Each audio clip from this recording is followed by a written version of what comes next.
오늘 이야기의 주인공은 68살의 박순자 씨입니다.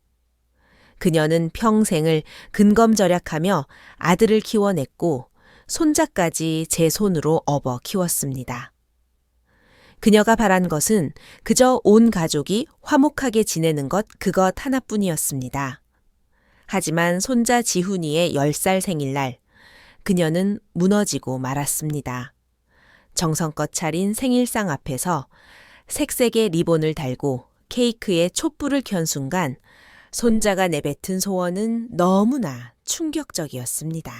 할머니가 영원히 사라졌으면 좋겠어요. 순자 씨는 멍하니 얼어붙었습니다. 하지만 더 가슴 시린 것은 그 다음이었습니다. 아들과 며느리는 아이를 나무라기는커녕 배를 잡고 웃으며 몸을 가누지 못했습니다. 심지어 그 장면을 휴대폰으로 찍으며 즐거워하기까지 했습니다. 그날 밤 순자 씨는 결단을 내렸습니다. 그리고 사흘이 차에 지나지 않아 집안은 쑥대밭이 되었습니다. 그 며칠 동안 이 가족에게 무슨 일이 일어난 걸까요? 있으나 마나 한 존재.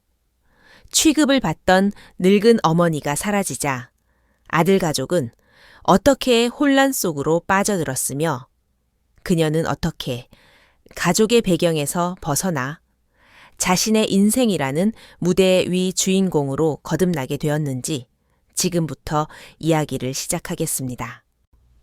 제 이름은 박순자 올해 68입니다. 새벽녘 동이 트기도 전에 눈이 떠졌습니다. 복도의 센서 등은 아직 누르스름한 빛을 띠고 있었습니다.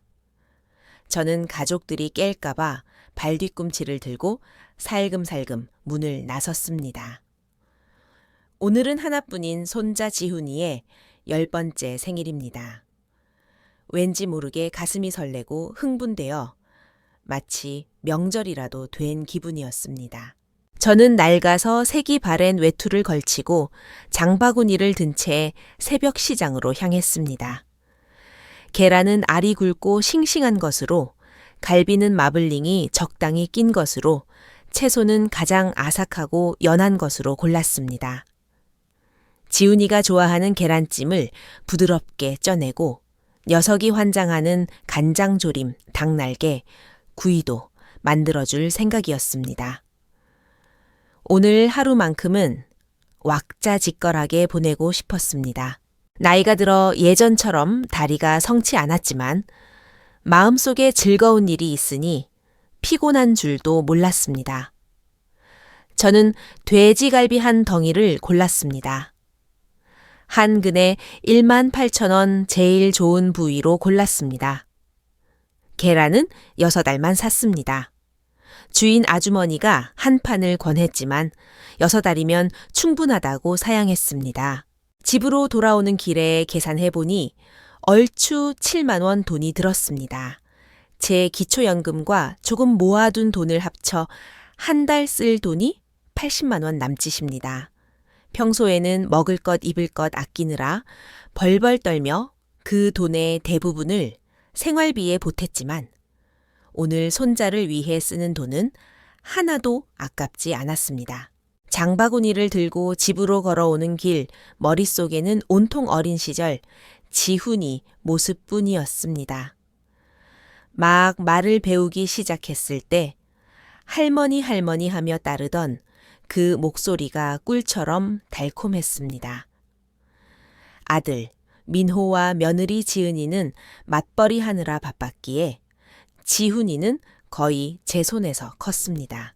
한겨울밤 아이가 열이 펄펄 끓으면 저는 녀석을 포대기에 싸서 병원 응급실을 3번이나 오갔습니다. 여름 배앓이를 할 때면 생강차를 끓여 먹이고 식은 땀을 닦아주느라 밤을 꼬박 새웠습니다.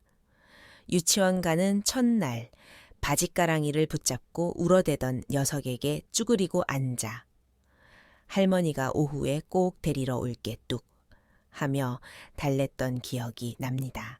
한 번은 아이가 열에 들떠 몽롱한 정신으로 할머니 안아줘 하고 칭얼거린 적이 있습니다. 그때 저는 허리 디스크가 심했지만 그 말 한마디에 번쩍 아이를 안아 올렸습니다. 제 어깨에 기댄 아이의 머리는 땀으로 축축했고 마치 작은 숯덩이처럼 뜨거웠습니다. 우리는 그렇게 애틋했습니다. 낮잠을 잘 때도 제 손을 꼭 잡고 손가락을 빨며 할머니는 내 거야 라고 말하곤 했습니다. 그때마다 제가 엄마가 들으면 질투하겠다고 농을 던지면 아이는 까르르 웃으며 난 할머니가 제일 좋아 라고 했습니다. 그런 추억들을 떠올리니 발걸음이 한결 가벼워졌습니다. 아이들은 정을 기억한다고 하니 오늘 이렇게 생일을 챙겨주면 분명 좋아할 거라 믿었습니다.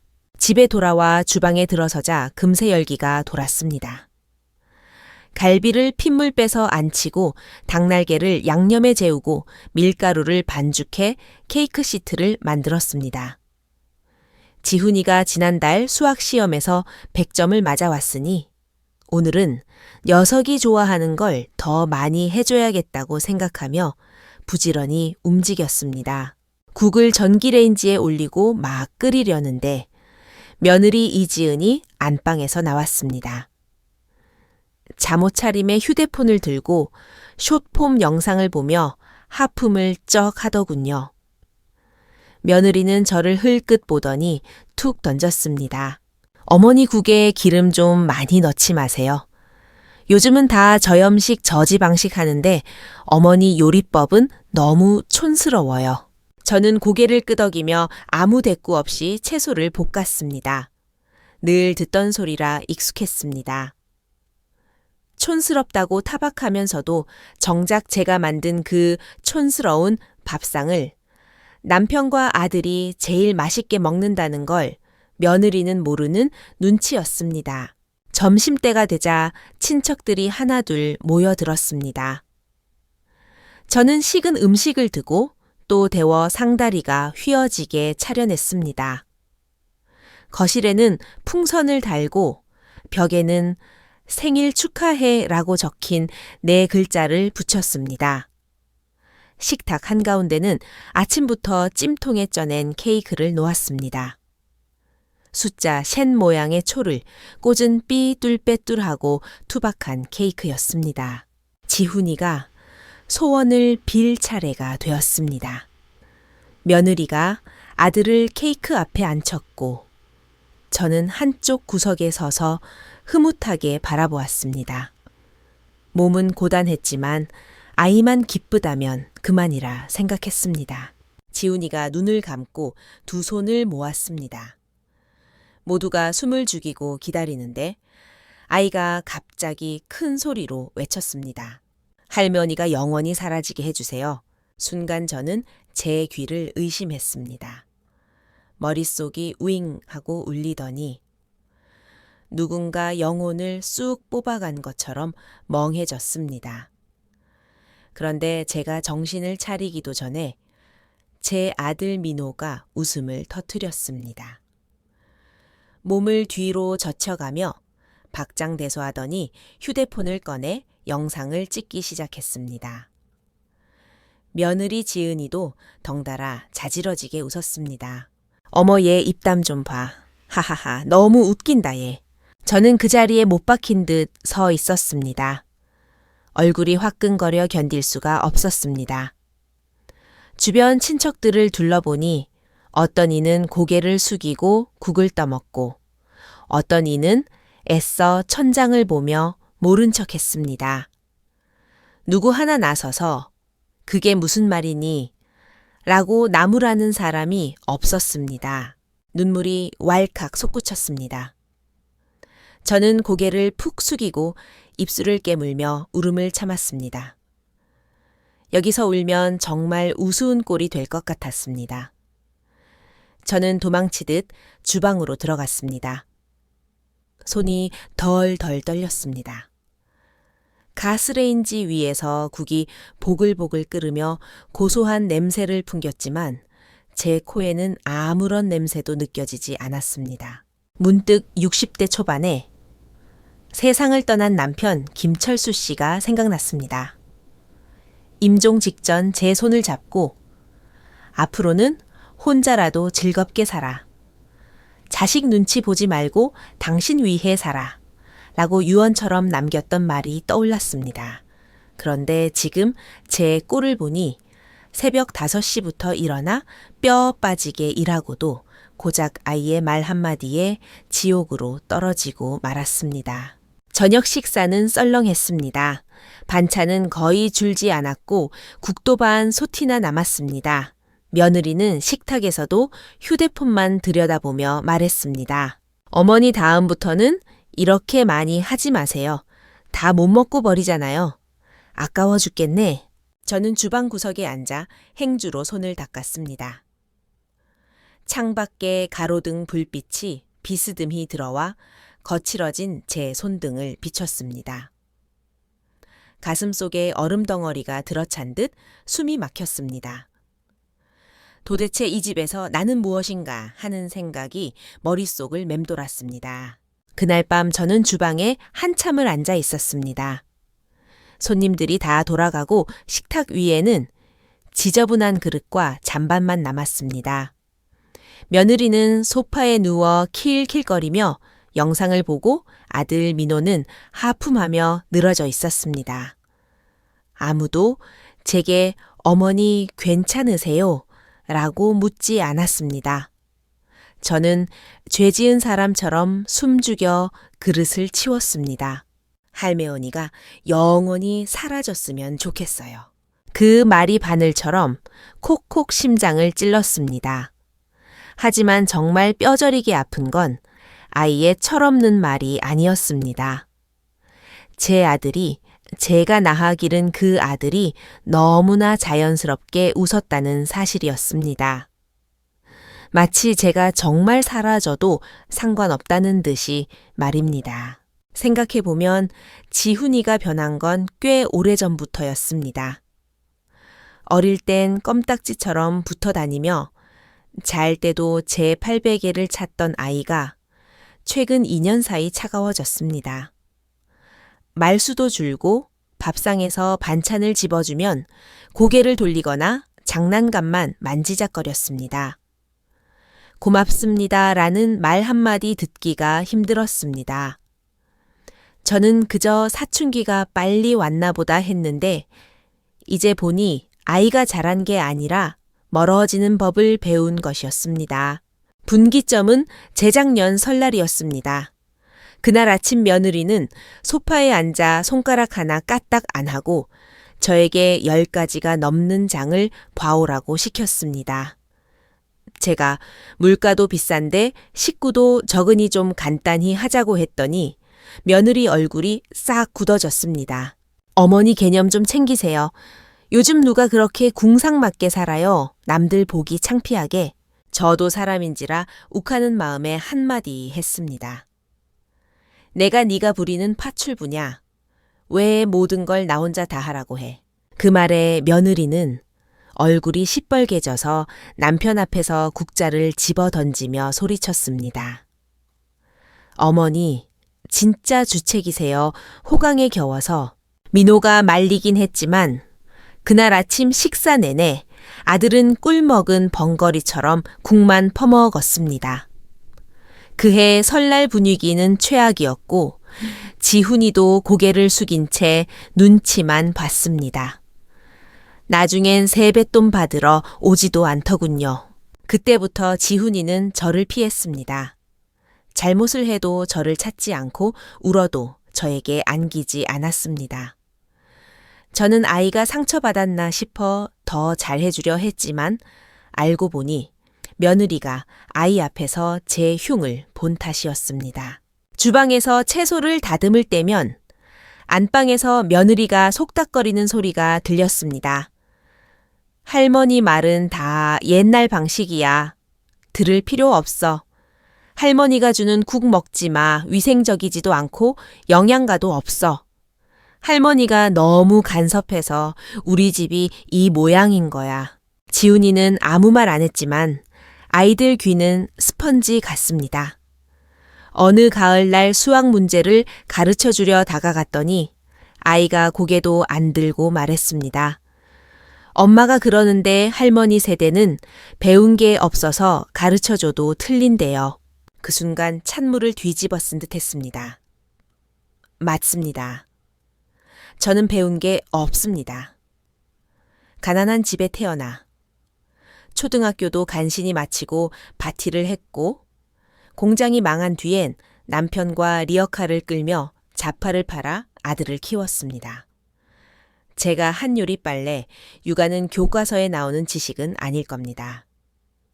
하지만 이 가족을 위해 쏟은 제 정성마저 무식함으로 매도당해야 하는 걸까요? 그 후로 저는 아이 공부에 참견하지 않았습니다. 숙제하란 말도 안 하고 방에도 들어가지 않았습니다. 하지만 거실에서 엄마 물 줘 하는 소리가 들리면 저도 모르게 반사적으로 주방에서 뛰어나갔습니다. 그러나 그들은 더 이상 제가 필요하지 않았습니다. 저는 이 집에서 말할 수도 없고 침묵해서도 안 되는 존재가 되었습니다. 조용히 있으면 음침하다고 하고 입을 열면 잔소리 좀 그만하라고 했습니다. 요리를 많이 하면 누가 먹는다고 이렇게 많이 하냐? 타박하고 조금이라도 적게 하면 성의가 없다고 했습니다. 학교 시간에 5분만 늦어도 며느리는 이래서 믿고 맡기겠냐며 쌀쌀맞게 굴었습니다. 돈 문제는 더 했습니다. 한 달 80만 원 남짓한 제 돈은 제 용돈이 아니라 가족 공용 자금이었습니다. 수도세, 전기세, 가스비, 아파트 관리비, 아이 학용품비까지. 어머니 이제 그만 내세요 라는 말은 들어본 적이 없습니다. 그들은 제 주머니 사정을 묻지 않았습니다. 명절이나 제사 때 장 보는 비용은 당연히 제 몫이었고 민호회사 보너스가 안 나오면 제가 쌈짓돈 800만 원을 꺼내 차 할부금을 메워줘야 했습니다. 그런데도 며느리는 뒤에서 어머니는 늙어서 돈 쓸 데도 없으면서 왜 저렇게 움켜쥐고 있어 구두쇠야 라고 험담했습니다. 가끔은 제가 그들에게 돈 나오는 기계로만 보이는 건 아닌지 의심스러웠습니다. 저는 점점 입을 다물었습니다. 밤에 자다 깨면 침대맡에 앉아 죽은 남편 사진을 보며 멍하니 생각했습니다. 내가 따지지 않으면 아들이 고마워할 거라고. 내가 희생하면 며느리가 감동할 거라고. 내가 정성을 다하면 손자가 효도할 거라고 믿었습니다. 하지만 그들은 몰라서 안 하는 게 아니었습니다. 익숙해진 겁니다. 새벽에 장 보는 저를 말없이 돈 내는 저를 속이 문드러져도 식탁이나 닦는 저를 당연하게 여기는 겁니다. 그날 밤 설거지를 하다 손가락을 베었습니다. 선홍색 피가 도마 위로 뚝뚝 떨어졌습니다. 한참을 바라보았습니다. 아이 낳을 때 흘렸던 피와 똑같은 색이었습니다. 문득 깨달았습니다. 저는 소외된 게 아니라 그들에게 간파당한 것입니다. 제가 절대 떠나지 못할 거라는 걸, 손자 때문에 발목 잡혀 있다는 걸, 늙어서 버림받는 걸 가장 두려워한다는 걸 그들은 알고 있었습니다. 그래서 그 아이가 할머니가 사라졌으면 좋겠다고 했을 때 마음 놓고 웃을 수 있었던 겁니다. 새벽 1시가 넘도록 잠이 오지 않았습니다. 아파트 전체가 고요했습니다. 겨울바람이 창문을 덜컹거리는 소리가 마치 누군가 문을 두드리는 것 같았습니다. 가슴 속에 불덩이가 들어앉은 듯 답답했습니다. 저는 이불을 걷어차고 일어나 스탠드를 켰습니다. 낡은 액자 속 젊은 날의 남편과 제가 갓 태어난 민호를 안고 웃고 있었습니다. 가난했지만 희망이 있던 시절이었습니다. 저는 부엌으로 나가 물을 올렸습니다. 주전자 물이 끓는 소리를 들으며 멍하니 서 있는데 갑자기 머릿속이 맑아졌습니다. 내 인생 68년 한 번도 온전히 나를 위한 결정을 해본 적이 없구나. 어려선 부모 뜻대로, 커선 남편 뜻대로, 남편 가고선 아들 뜻대로 살았구나. 이제 살 날이 얼마나 남았다고 이러고 있나. 이러다 어느 날 픽 쓰러지면 누가 따뜻한 물 한 잔이라도 떠줄까. 뜨거운 물을 컵에 따르고 식탁 위의 사진을 보며 속삭였습니다. 여보, 나 이제 갈게. 그 말을 뱉고 나니 꽉 막혀있던 체증이 쑥 내려가는 것 같았습니다. 억지로 버티고 있던 뼈 하나를 제 손으로 빼낸 기분이었습니다. 이건 홧김에 하는 가출이 아니었습니다. 저는 깨달았습니다. 저는 도구가 아니라 사람이라는 것을. 늙었지만 심장은 여전히 뜨거운 사람이라는 것을요. 저는 서랍에서 가계부를 꺼냈습니다. 낡은 공책 맨 윗장에 2025년 가계 지출이라고 적혀 있었습니다. 공과금 수도 전기, 가스 월 평균 31만 원, 관리비 15만 원, 식비, 장보기, 과일, 쌀 등 월 평균 120만 원, 손자 준비물 간식비 수시로 지출. 제가 꼬박꼬박 내면서도 한 번도 생색 낸 적 없는 돈들이었습니다. 사실 제 수중에는 한 달에 10만 원도 차에 남지 않았습니다. 저는 휴대폰 뱅킹 앱을 열어 공과금 자동이체를 모두 해지했습니다. 가족 계정과 연결된 신용카드 결제도 끊었습니다. 쌀독이 비어가고 있었지만 채워 넣지 않았습니다. 이제 그들이 직접 마트에 가서 지갑을 열어보면 알게 되겠죠. 쌀과 기름이 공기 중에서 저절로 생겨나는 게 아니라는 것을. 방으로 돌아와 장롱 깊숙이 넣어둔 여행용 가방을 꺼냈습니다. 모서리가 닳았지만 쓸만했습니다. 옷 몇 벌 편한 신발, 한 켤레 건강보험증과 신분증, 사본만 챙겼습니다. 나가기 전 지훈이 방문을 살짝 열었습니다. 아이는 세상 모르고 자고 있었습니다. 이불 밖으로 나온 뽀얀 이마를 보니 마음이 약해지려 했습니다. 하지만 저는 들어가지 않았습니다. 다시 보면 눈물이 터져 발길을 돌릴 수 없을 것 같았습니다. 지훈아, 나중에 크면 알게 될까 네가 빈 소원이 이루어졌다는 걸. 저는 현관 신발장 위에 열쇠를 올려두고 문을 나섰습니다. 바퀴가 복도 바닥을 구르는 소리가 유난히 크게 들렸습니다. 한 걸음 내디딜 때마다 세상이 조금씩 선명해지는 기분이었습니다. 새벽 2시 30분. 저는 그렇게 집을 나왔습니다. 고함도 문을 쾅 닫는 소리도 없었습니다. 제가 평생 그래왔듯 소리 없이 조용히 사라졌습니다. 단지 이번에는 다시 돌아오지 않을 뿐입니다. 집을 나온 다음 날, 저는 서울 서쪽 변두리에 작은 여관 달방에 짐을 풀었습니다. 창문 하나, 침대 하나, 작은 책상 하나가 전부인 좁은 방이었지만 집보다 훨씬 조용하고 아늑했습니다. 여관 주인 아주머니는 저를 보며 어르신 바람 쐬러 오셨나 봐요 하고 물었고 저는 그저 웃어 넘겼습니다. 그날 점심 여관 근처 백반집 구석에 앉아 남이 차려준 밥을 먹었습니다. 맛은 평범했지만 꿀맛이었습니다. 장을 볼 필요도 설거지할 필요도 눈치를 볼 필요도 없었기 때문입니다. 제가 밥을 먹는 동안 아들 집은 난리가 났습니다. 첫 번째 재앙은 단전이었습니다.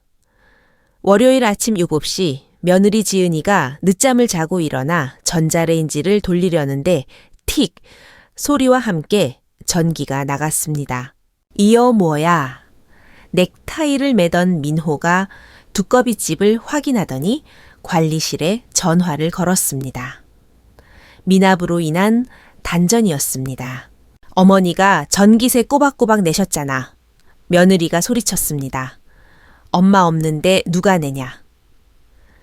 민호가 낭패 섞인 얼굴로 말했습니다. 그제야 그들은 식탁 위 가계부 밑에 놓인 쪽지를 발견했습니다.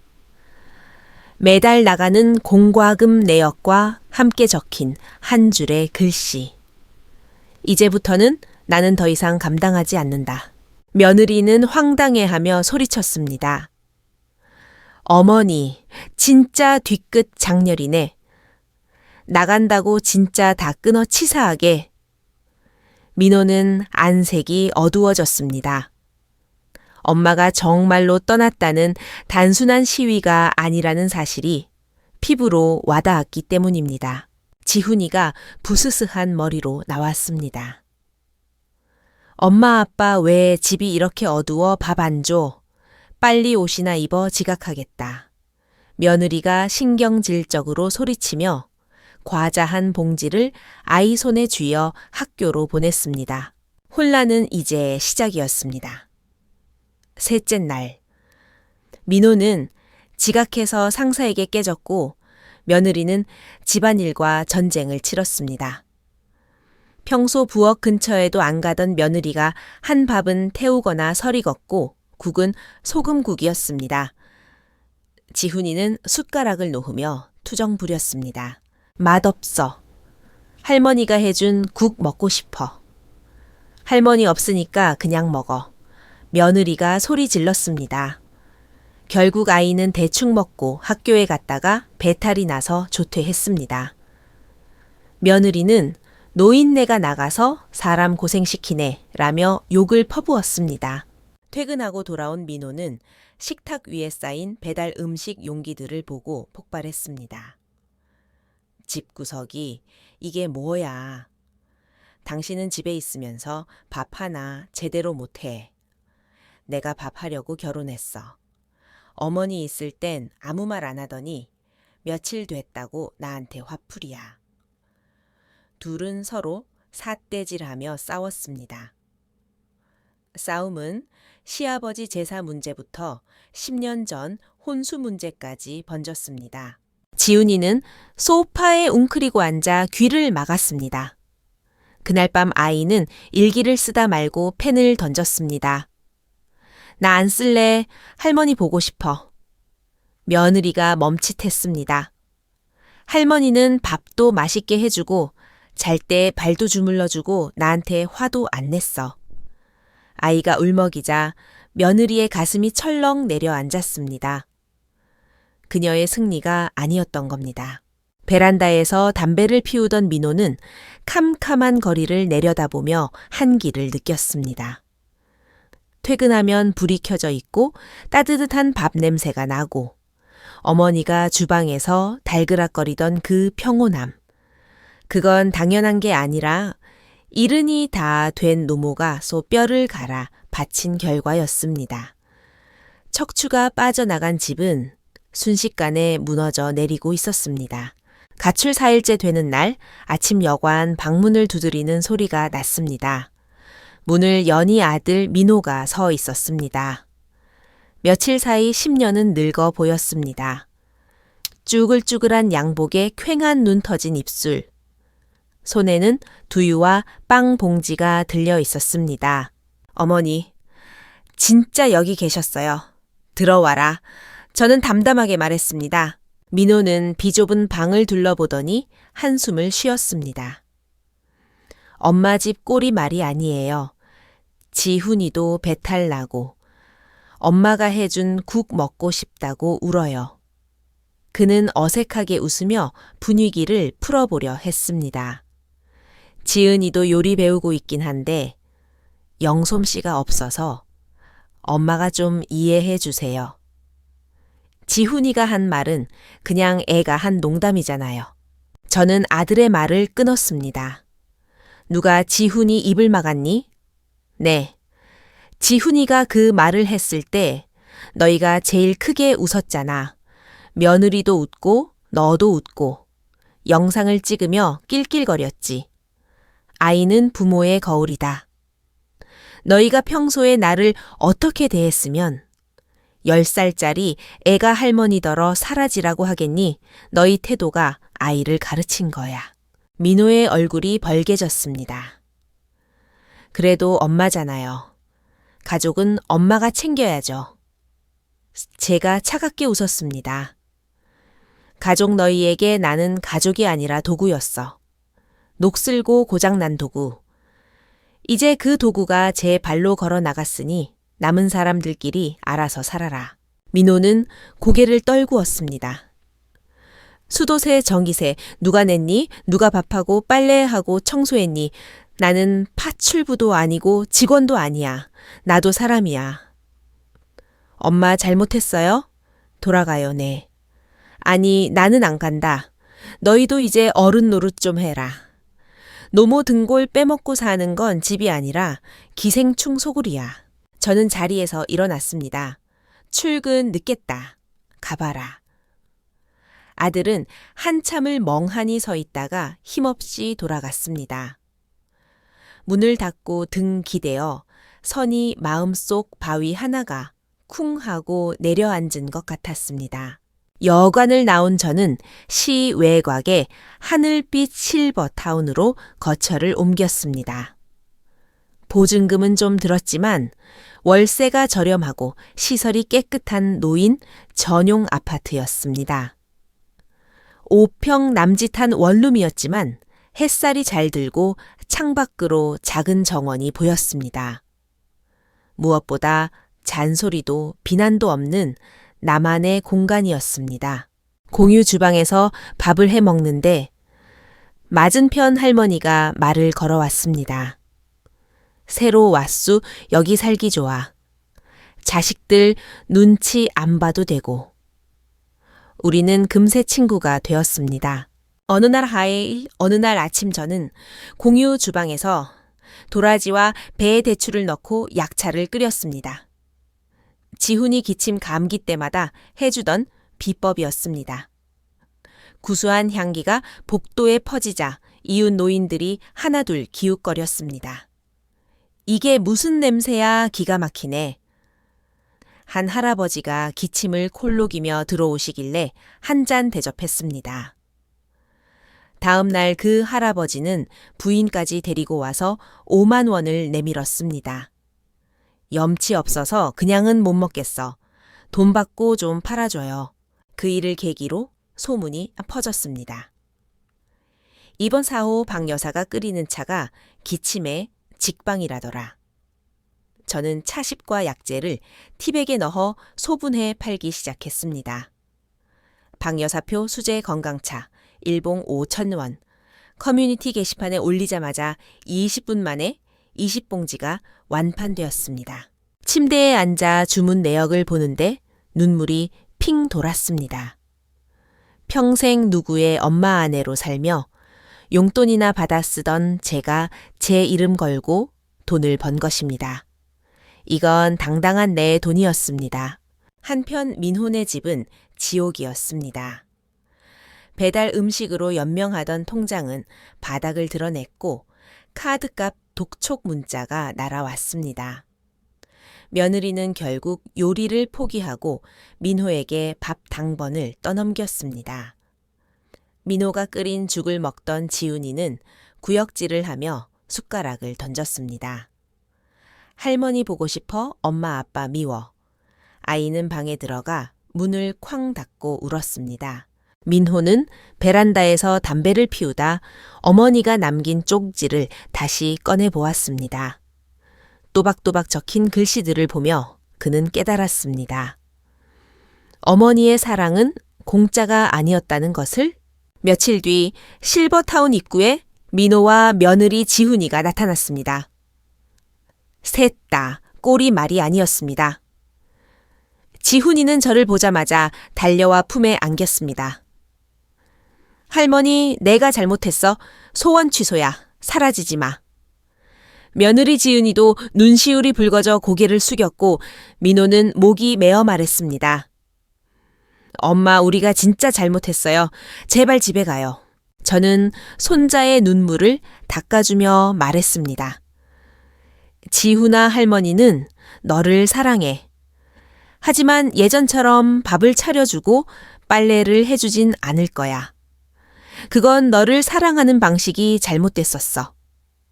이제 할머니는 아무것도 안 함으로써 너희가 스스로 크는 걸 도울 거야.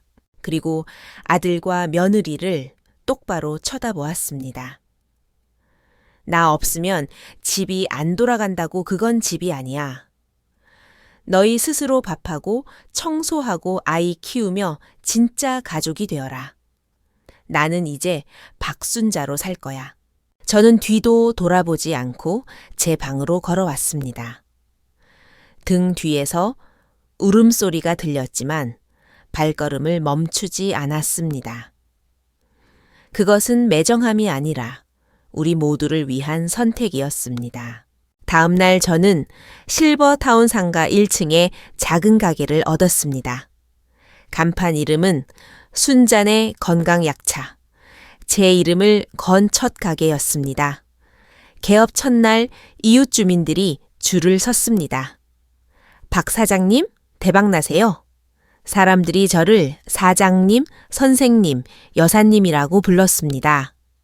더 이상 누구의 엄마도 며느리도 아닌 온전한 박순자였습니다. 오후 햇살이 가게 안으로 쏟아져 들어왔습니다. 향긋한 약자의 냄새 속에서 저는 스마트폰을 꺼내 가게 앞에 선 제 사진을 보았습니다. 허리를 꼿꼿이 펴고 환하게 웃는 여자가 거기 있었습니다. 그래, 순자야. 이제 진짜 내 인생을 사는구나. 저는 차 한 잔을 따라 마시며 창밖을 보았습니다. 바람이 부드럽게 불어왔습니다. 정말 맛있는 인생이 시작되고 있었습니다.